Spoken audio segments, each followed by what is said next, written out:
بسم الله الرحمن الرحيم والضحى والليل إذا سجى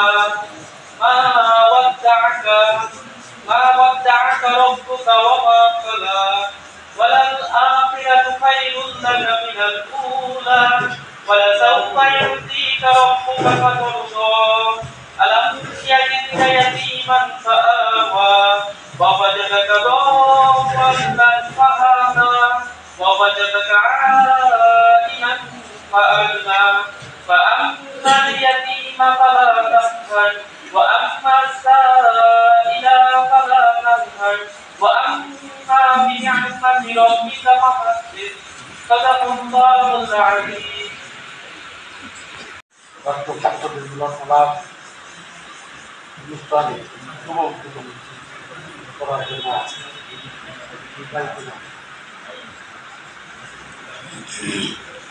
ধন্যবাদ স্যারকে স্যার আমাদেরকে অনুষ্ঠানটি সফলপ্রদ এবং শুরু করার জন্য অনুমতি দেওয়ার জন্য। এ পর্যায়ে আপনাদের সম্মুখে আসলে এখানে আমরা বড় করে বেশি কিছু বলার মতো আসলেই নয়, সংক্ষিপ্ত করে 2-4 মিনিট করে আমরা আমাদের আবেগ অনুভূতিটা প্রকাশ করব। এ পর্যায়ে আপনাদের সম্মুখে সংক্ষিপ্ত কিছু কথা, আসলে আবেগ অনুভূতিটা প্রকাশ করা, এখানে এসে কেমন লাগছে, আমাদের প্রান্তীয় বিদ্যাপীঠ থেকে হয়তো আমরা অনেক আগে চলে গেছি, আবার বহুদিন পরে আমরা কোনো একটা মাধ্যমে এখানে আসলাম, আসলে আসার পরে আমাদের অনুভূতিটা কেমন এটা প্রকাশ করার জন্য কিছু সংক্ষিপ্ত ভাবে আসলে 2 মিনিটের মধ্যে যাতে শেষ হয় এভাবে এ পর্যায়ে আপনাদের সম্মুখে সংক্ষিপ্ত কথা নিয়ে আসেন এসএসসি ব্যাচ 2023। ছোট ভাই সকলকে জানাই আসসালামু আলাইকুম। আমি প্রথমে স্মরণ করতে চাই আমাদের উক্ত প্রতিষ্ঠানের শিক্ষক ফোরামের একজন শিক্ষক যিনি অনেক আগে ইন্তেকাল করেছেন, জনাব ইসহারি মাস্টার সাহেব।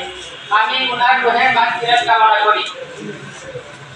আল্লাহ তাআলা ওনাকে এই মাহে রমজানের উসিলা করে জান্নাতের সর্বোচ্চ মাকাম দান করুন, আমরা বলি আমিন।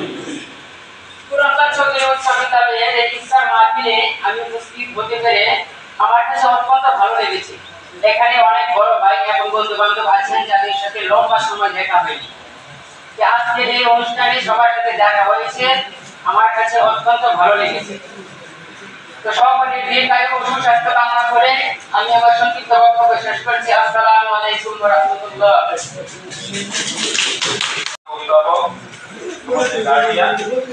আমাদের তৃতীয় শিক্ষকবৃন্দ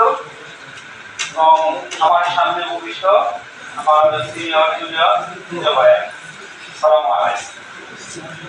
আমি শুরুতেই আমার প্রিয় স্যারদেরকে অত্যন্ত বিনম্র চিত্তে কৃতজ্ঞতা প্রকাশ করছি। স্যাররা তাদের শত ব্যস্ততার মধ্যে, শত কর্মব্যস্ততার মধ্যে আমরা যখন স্যারদেরকে আহ্বান করেছি, স্যারদেরকে অনুরোধ করেছি, স্যাররা ঠিক অতীতের মতোই আগে যেরকম যে কোনো সমস্যায় স্যারদেরকে অবহিত করার সাথে সাথে তারা আমাদের রেসপন্স করতেন। তো স্যারদেরকে সেই কৃতজ্ঞতা আমরা প্রকাশ করছি যে স্বল্প সময়ের ভিতরে স্যারদেরকে আমরা অনুরোধ করার সাথে সাথে স্যাররা এখানে এসে আমাদের এই অনুষ্ঠানটাকে অবমুক্ত করেছেন। এজন্য স্যার আমাদের সবার পক্ষ থেকে স্যারদের জন্য একটা করতালি আশা করি। পরবর্তীতে আমি কৃতজ্ঞতা জানাতে চাই আজকের ইফতার মাহফিল যাদের অক্লান্ত পরিশ্রমের বা অক্লান্ত শ্রম চেষ্টা যারা সফল করেছ তাদের প্রতি আমার কৃতজ্ঞতা রইল। আসলে স্কুল জীবন সময় সংক্ষিপ্ত। এই স্কুল হচ্ছে আমার শৈশব কৈশোরের আবেগ এবং কৈশোরের উচ্ছ্বাস, সবকিছুর বহিঃপ্রকাশ হচ্ছে এই স্কুল। এই স্কুলে আমি আমার জীবনের সবচেয়ে স্বর্ণালী সময়টুকু আমি অতিবাহিত করেছি। স্কুল জীবনের স্মৃতি এমনিতেই স্কুল জীবনের স্মৃতি যে কোন সময় বলতে পারে না, আর এই স্কুল যদি হয় আমার স্কুল জীবন তাহলে মৃত্যুর আগ পর্যন্ত আমার হৃদয়ের মণিকোঠা এই স্কুলের স্মৃতিগুলো সবসময় আমাকে ফিরা দেয়। বিশেষ করে এই স্কুলে যখন সময় সুযোগ থাকার কারণে আমি আমার বক্তব্য সংক্ষিপ্ত করছি। আসলে অনেক কিছু বলার ছিল আমার প্রিয় স্যারদেরকে নিয়ে, সময় স্বল্প আমরা স্যারদের কথা শুনবো, স্যাররা এখানে উপস্থিত আছেন, স্যাররা বক্তব্য দেবেন, আমরা শুনবো। আর সবচেয়ে বড় বিষয় হচ্ছে স্যারদেরকে আমরা স্কুল জীবনে যখন আমরা পেয়েছি তখন এই স্কুলের